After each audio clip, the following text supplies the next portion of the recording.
Hi guys, welcome back to another video. और friends, आज के इस वीडियो में हम जो है हमारे फ्लटर के ऐप डेवलपमेंट के कोर्स में आज डार्ट लैंग्वेज को जानेंगे।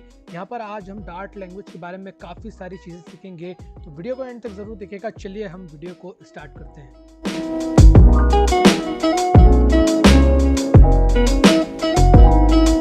फ्रेंड्स, जैसा कि आपको मालूम होगा कि पिछले वीडियो में हमने एंड्रॉयड स्टूडियो का एक ब्रीफ इंट्रोडक्शन लिया था, सभी फंक्शंस के बारे में, सभी बटन्स और सारी शॉर्टकट्स और सेटिंग्स के बारे में जाना था। तो अगर आपने वो वीडियो नहीं देखा है तो आप यहाँ आई बटन पर क्लिक करके वो वीडियो देख सकते हैं। तो फ्रेंड्स, आज के इस वीडियो में मैं आपको बताऊंगा कि किस तरीके से डार्ट लैंग्वेज में प्रोग्रामिंग होती है, क्योंकि फ्लटर में बेसिकली डार्ट लैंग्वेज का यूज़ होता है। आप सारा जो कोड करेंगे वो डार्ट प्रोग्रामिंग लैंग्वेज में ही करेंगे। तो आज हम डार्ट प्रोग्रामिंग लैंग्वेज के बारे में जानेंगे, उसमें किस तरीके से वेरिएबल्स बनाए जाते हैं, उसमें किस तरीके से फंक्शंस बनाए जाते हैं, क्लासेस किस तरीके से बनाई जाती है, उसका सिंटेक्स क्या होता है, ये सारी बातें आज हम जानेंगे। तो मैं यहाँ पर यूज़ कर रहा हूँ विजुअल स्टूडियो कोड। आप चाहें तो आप इसे एंड्रॉयड स्टूडियो में भी कोड कर सकते हैं, बट एंड्रॉयड स्टूडियो में मुझे पूरा प्रोजेक्ट बनाना पड़ेगा, इसलिए मैं यहाँ पर विजुअल स्टूडियो कोड यूज़ कर रहा हूँ। तो फिर आप ऑनलाइन कोडिंग प्लेग्राउंड में भी कोड कर सकते हैं। वो ऑनलाइन कोडिंग में जैसे कि हो गया डार्ट पैड, इसकी मैं लिंक आपको डिस्क्रिप्शन में दे दूंगा, वहाँ पर जाकर आप ऑनलाइन डार्ट की प्रोग्रामिंग कर सकते हैं। तो चलिए हम स्टार्ट करते हैं। सबसे पहले मैं एक नई फाइल बनाता हूँ और मैं इसका नाम रखता हूँ डार्ट बेसिक डॉट डार्ट, क्योंकि डार्ट की फाइल का एक्सटेंशन होता है डॉट डार्ट। इसको मैंने एंटर दबाया, मैं थोड़ा सा फॉन्ट को बड़ा कर लेता हूँ एंड आई थिंक इतना काफ़ी होगा। तो चलिए हम स्टार्ट करते हैं। सबसे पहले तो आपको यहाँ पर ध्यान रखना है कि डार्ट में जो है वो कोई सा भी आपको अगर प्रोग्राम यहाँ पर रन करना है तो उसके लिए आपको यहाँ पर लिखना पड़ेगा वॉइड मेन एंड देन इस तरीके से आपको दो कर्ली ब्रेसेस लगाने पड़ेंगे। ये जो है वो मेन गेट है जहाँ से डार्ट को जो है वो समझ में आती है कि हाँ भाई, यहाँ पर ही सारा मेन कोड एग्जीक्यूट करना है, यहाँ से चालू करना है। ठीक है, तो मैं यहाँ पर एक्सपेक्ट कर रहा हूँ कि आप जो है वो थोड़ी सी बेसिक प्रोग्रामिंग लैंग्वेज, मतलब बेसिक प्रोग्रामिंग के कॉन्सेप्ट जानते हैं, जैसे कि वेरिएबल्स क्या होते हैं, डेटा टाइप्स क्या होते हैं, और जो बेसिक, सबसे बेसिक जो है वो बिल्डिंग ब्लॉक्स है किसी भी प्रोग्रामिंग लैंग्वेज के, तो वो आपको यहाँ पर आनी चाहिए। क्योंकि मैं उसमें इतना डीप डाइव नहीं करने वाला। अगर आपको जावास्क्रिप्ट, पाइथन या कोई सी भी अदर प्रोग्रामिंग लैंग्वेज आती है तो बहुत बढ़िया, आपके लिए वो मोर देन इनफ है। बट अगर आपको नहीं आती है देन आपको थोड़ा सा वर्कआउट करके आनी चाहिए। आपने थोड़ी सी बेसिक प्रोग्रामिंग के कॉन्सेप्ट को लर्न करके आनी चाहिए। तो जिन्हें आता है, चलिए हम स्टार्ट करते हैं। सबसे पहले तो हम यहाँ पर एक प्रिंट कराते हैं। सबसे पहला प्रिंट एंड हमेशा की तरह हेलो वर्ल्ड, एंड ये जो है वो प्रिंट स्टेटमेंट है। एंड आपको यहाँ पर हर स्टेटमेंट के बाद में सेमी कॉलन लगाना होगा, ये यहाँ पर ज़रूरी है। रन करते हैं तो यहाँ पर आप देख सकते हैं कि यहाँ पर हेलो वर्ल्ड प्रिंट होके आ गया है। चलिए अब हम यहाँ पर वेरिएबल्स बनाते हैं कि किस तरीके से डार्ट में वेरिएबल बनते हैं। तो वेरिएबल का जो सिंटेक्स होता है वो कुछ इस तरीके से होता है कि सबसे पहले तो आपको यहाँ पर डेटा टाइप लिखना पड़ता है। ठीक है, देन वेरिएबल का नेम लिखना पड़ता है, वेरिएबल नेम, एंड देन आपने यहाँ पर इक्वल करके उसकी जो भी आपने यहाँ पर वैल्यू लिखनी है वो यहाँ पर असाइन कर देनी होती है, एंड देन लास्ट में सेमीकोलन। सो इस टाइप से करना होता है। अब मैं जो है वो इससे कर देता हूँ कमेंट। तो कमेंट क्या होते हैं? कमेंट अगर आपको कुछ ऐसी लाइंस लिखनी हो, जैसे कि ये मेरे रेफरेंस के लिए, कि मुझे पता चले कि किस तरीके से डेटा टाइप वो लिखना है, तो अगर आपको कुछ रेफरेंस के लिए लिखना हो, कुछ पर्सनल यहाँ पर नोट छोड़ने हो, तो उसके लिए आप कमेंट्स यूज़ करते हैं। और डार्ट में जो कमेंट डबल स्लैश लगते हैं। ठीक है, सो ये होगा कमेंट्स की बात। तो हम चलिए अब वेरिएबल पर वापस आते हैं और वेरिएबल बनाते हैं। तो सबसे पहले आपको चाहिए डेटा टाइप। तो डेटा टाइप यहाँ पर हम यूज़ करते हैं स्ट्रिंग, स्ट्रिंग डेटा टाइप। और मैं यहाँ पर यूज़ सेव करना चाहूँगा मेरा नेम, और यहाँ पर मेरी वैल्यू में देना चाहूँगा THRUV थ्रू। एंड ये यहाँ पर आपका वेरिएबल बन चुका है नेम नाम का, जिसका डेटा टाइप है स्ट्रिंग। हम यहाँ पर प्रिंट कराते हैं नेम को, और फिर इसे करते हैं हम रन। सो ये यहाँ पर मेरा नाम प्रिंट करके दे देगा नीचे कंसोल में। तो ये देखिए, इसने ध्रुव प्रिंट करके दे दिया। अब यहाँ पर जो डार्ट है आपकी स्टैटिक टाइप लैंग्वेज है। स्टैटिक टाइप लैंग्वेज का मतलब कि अगर आपने एक बार कोई सा वेरिएबल डिक्लेयर करा और उसका डेटा टाइप डिक्लेयर कर दिया एक बार, तो आप फिर जो है वो उसमें कोई से दूसरे डेटा टाइप की वैल्यू असाइन नहीं कर सकते। जैसे कि अगर मैं चाहूँ तो मैं बोलूँ कि भाई नेम को तुम मॉडिफाई कर दो, और नेम में जो है वो उसमें 50 जो है वो स्टोर कर दो, तो ये जो है वो काम नहीं चलेगा। ये आपको एक एरर थ्रो करेगा और ये बोलेगा कि इंट टाइप नहीं असाइन हो सकता एक स्ट्रिंग टाइप वेरिएबल में। ठीक है, बट हाँ, आप यहाँ पर एक काम कर सकते हैं कि आप चाहें तो आप इसी स्ट्रिंग जो है वो वैल्यू को यहाँ पर ओवरराइड कर सकते हैं। जैसे कि मैं यहाँ पर लिखूँ अर्ले, और देन मैं इसे रन करूँ तो ये जो है वो काम यहाँ पर हो सकता है। आप स्ट्रिंग को ओवरराइट कर सकते हैं, बट आप कोई सा दूसरा डेटा टाइप यहाँ पर असाइन नहीं कर सकते। देन हम एक काम करते हैं, एक इंटीजर नाम का वेरिएबल, मतलब एक इंट टाइप का वेरिएबल बनाते हैं और इसका नाम हम रख देते हैं लेट्स से पिन कोड। और इसमें मैं असाइन कर देता हूँ मेरा पिन कोड 45001, और फिर आप यहाँ पर प्रिंट करेंगे यहाँ पर पिन कोड। तो यह आपको प्रिंट कोड यहाँ पर प्रिंट करके देगा as simple as the previous, जो सामने नेम को बनाया सेम उसी तरीके से। बहुत बढ़िया। और इसमें भी वही नियम होता है कि आप यहाँ पर इंट को कोई वेरिएबल कर सकते हैं, मतलब आप चाहें तो यहाँ पर लिखते हैं कि पिन कोड, अरे ये क्या लिखा गया, so pin code is equal to 1 2 3 4 5 6 जो भी वैल्यू, और फिर आप इसे रन करेंगे तो ये जो है वो काम हो जाएगा, बट आप इसमें स्ट्रिंग जो है वो असाइन नहीं कर सकते। देन यहाँ पर एक और होता है जो होता है बूलियन टाइप वेरिएबल, जैसे कि हमने यहाँ पर बनाया बूल, इसका जो वो शॉर्ट नेम होता है बूल। और फिर हम यहाँ कहेंगे कि इज़ रेनिंग, क्या यहाँ पर बारिश हो रही है, तो मैं कहूँगा नहीं भाई बिल्कुल बारिश नहीं हो रही है, तो मैं इसे जो है वो फॉल्स असाइन कर दूंगा। यहाँ पर बूलियन डेटा टाइप की वैल्यू आपको मालूम होगी, या तो ट्रू होती है फॉल्स। और फिर हम यहाँ पर प्रिंट कर देते हैं इस रेनिंग को, तो क्या यहाँ पर बारिश हो रही है, तो एज इसमें फॉल्स डिफाइंड है, तो ये बोलेगा नहीं भाई फॉल्स नहीं हो रही है रेनिंग। तो इस तरीके से कुछ बेसिक डेटा टाइप थे, और मैंने आपको बताया किस तरीके से वेरिएबल्स को असाइन करना है। यहाँ पर एक और वेरिएबल होता है जिसका नाम है डायनामिक। ये डायनामिक डेटा टाइप क्या होता है कि जैसे कि आपने यहाँ पर देखा कि आप जब नेम में कोई सा नंबर असाइन कर रहे थे तो ये आपको एरर थ्रो कर रहा था और कह रहा था कि आप चेंज नहीं कर सकते, बट डायनामिक क्या करता है कि आपको यहाँ पर ये करने की परमिशन देता है। जैसे कि हम यहाँ पर लिखें कि माई एड्रेस, मैं एड्रेस में यहाँ पर लिख दूँ कि माई एड्रेस इज़ दिल्ली, ठीक है, माई एड्रेस दिल्ली। तो अभी यहाँ पर हमने डायनेमिक में दिल्ली असाइन कर दिया है। और अगर हम यहाँ पर अभी प्रिंट कराएंगे डायनेमिक को, सॉरी डायनेमिक नहीं, माई एड्रेस को, सो ये हमें जो है वो सिंपली दिल्ली प्रिंट करके दे देगा। ठीक है, ये देखिए दिल्ली प्रिंट करके दे दिया। और अब मैं चाहता हूँ कि मेरा माई एड्रेस जो है वो बदल जाए एक नंबर से 1234 से। और अब मैं इसे रन करूँगा तो ये मुझे ये करने की जो है वो परमिशन देता है कि हाँ भाई आप चेंज कर सकते हो। देखिए दिल्ली 1234 से चेंज हो गया।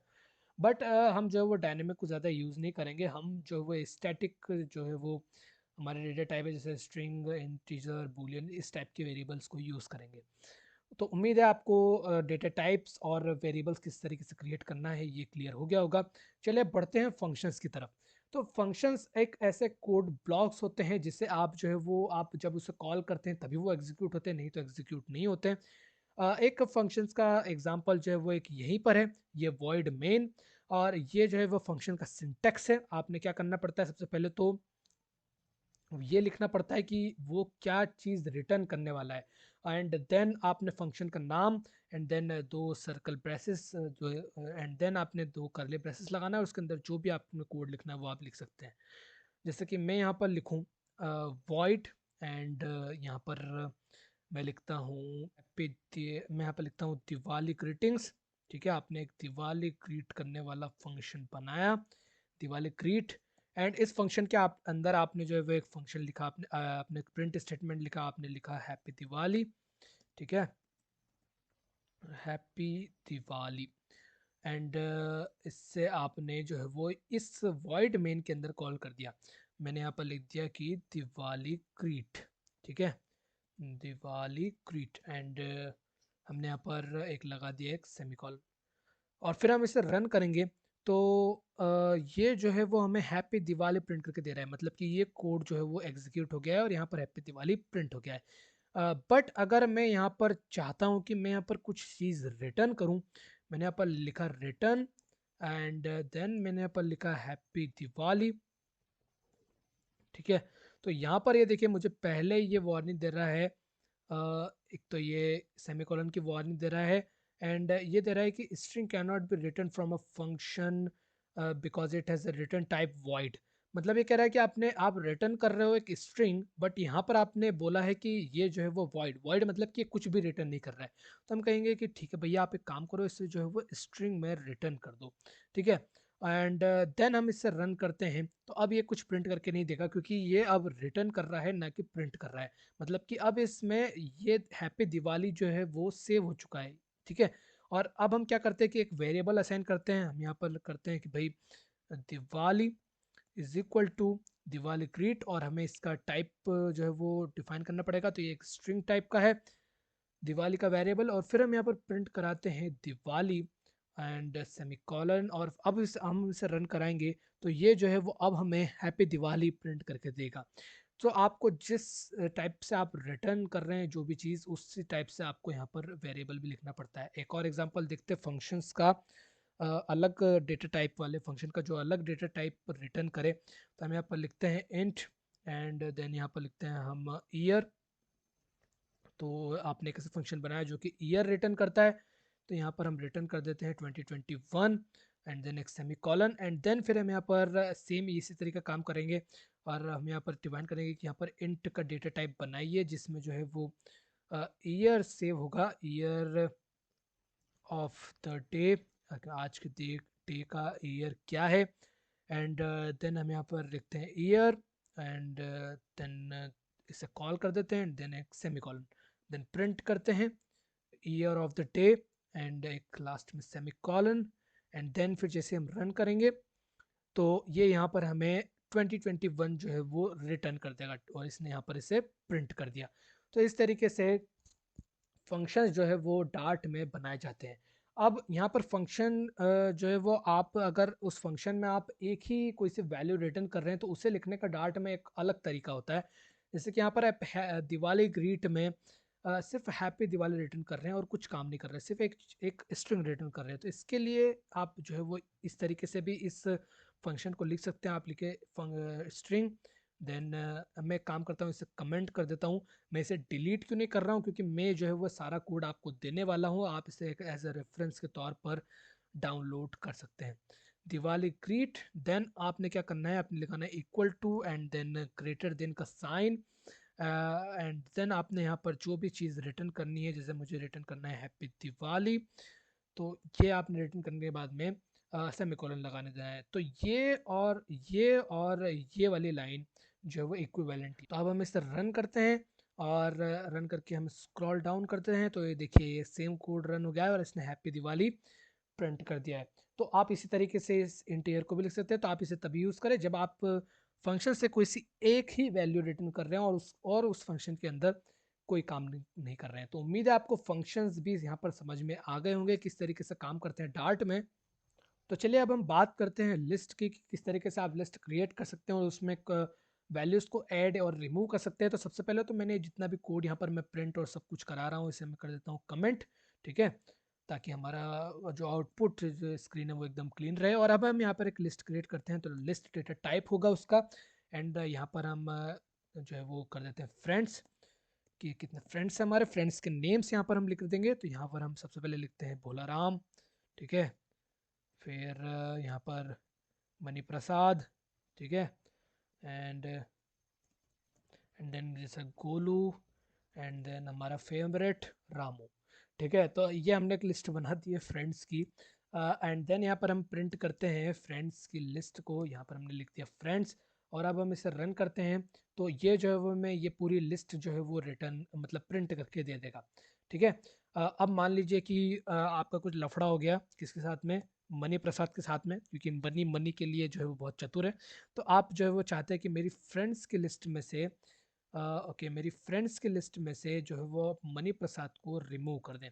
फ्रेंड्स, तो आप लिखेंगे फ्रेंड्स डॉट रिमूव, और किसे रिमूव करना है, आपने मनी प्रसाद को रिमूव कर देना है। ठीक है, मनी प्रसाद को रिमूव कर देना है। समय के साथ बात बदल गए, जज्बात बदल गए, दोस्त बदल गए। तो अब हम इसे रन करेंगे तो आपकी लिस्ट में से मनी प्रसाद जो है वो रिमूव हो जाएगा और अब सिर्फ 3 ही दोस्त बचे आपके, भोला राम, गोलू और रामू। तो देन आपके फ्रेंड्स के ग्रुप में एक नई एंट्री होती है और इस फ्रेंड का नाम है पत्तू। ठीक है, तो ये पत्तू की जो है वो एंट्री होती है आपकी फ्रेंड्स के लिस्ट में। तो तो अब जब आप अपने फ्रेंड्स की लिस्ट को प्रिंट कराएंगे तो यहाँ पर पत्तू भी उस लिस्ट में आपको शामिल हुआ मिलेगा। तो इस तरीके से आप लिस्ट क्रिएट करते हैं। बट यहाँ पर आपको डार्ट में एक फंक्शनलिटी होती है कि आप यहाँ पर डिफाइन कर सकते हैं कि आप किस टाइप की वैल्यूज जो है वो यहाँ पर इस लिस्ट में स्टोर कराना चाहते हैं, किस डेटा टाइप की वैल्यूज़ को। जैसे कि यहाँ पर आप देखें तो हर जो वैल्यू है वो स्ट्रिंग जो है वो स्ट्रिंग है। बट यहाँ पर अगर मैं क्या करूँ कि मैं अगर यहाँ पर लिखूँ फ्रेंड्स डॉट ऐड और यहाँ पर कुछ नंबर दे दूँ, तो ये भी यहाँ पर जो है वो ऐड हो जाएगा, क्योंकि अभी तक आपने कोई सा डेटा टाइप यहाँ पर लिस्ट का डिक्लेयर नहीं करा है, ये देखिए। बट यहाँ पर तो ऑब्वियस सी बात है 132133 आपका फ्रेंड कभी नहीं हो सकता। हो सकता है फ्यूचर में ऐसे नाम रख दें जैसे कि एलॉन मस्क ने रखा, तो हो सकता है लोग भी ऐसे नंबर वाले नाम रखे। बट फिलहाल की कंडीशन में हम जो है वो यहाँ पर स्ट्रिंग ही स्टोर कराना चाहते हैं इसमें। तो अब जो है वो अगर आप यहाँ पर कोशिश करेंगे कि मैं जो है वो फ्रेंड्स की लिस्ट में ऐड कर दूँ यहाँ पर 1234 को, जो कि एक नया नाम है आपकी फ्रेंड्स की लिस्ट में, तो यहाँ पर वो नाम ऐड नहीं हो पाएगा। ठीक है, आपको जो है वो आपको उस दोस्त का नाम चेंज कराना पड़ेगा। ठीक है, तो यहाँ पर जो है वो आपसे स्ट्रिंग ही आएगी, आप जो है यहाँ पर नंबर ऐड नहीं कर सकते। और ये गुड प्रैक्टिस होती है और आपने इसे हर बार फॉलो करना है जब भी आप लिस्ट क्रिएट करें तो। ठीक है, सो यहाँ पर आपने स्ट्रिंग की बनाई, आप चाहें तो बूलियन की भी बना सकते हैं, आप चाहे तो यहाँ पर हमारे इंटीजर की डेटा टाइप की भी लिस्ट बना सकते हैं, कोई दिक्कत नहीं है। तो उम्मीद है आपको लिस्ट का कॉन्सेप्ट क्लियर हो गया होगा। अब बात करते हैं हम ऑब्जेक्ट ओरिएंटेड प्रोग्रामिंग की, डार्ट में वो किस तरीके से काम करती है।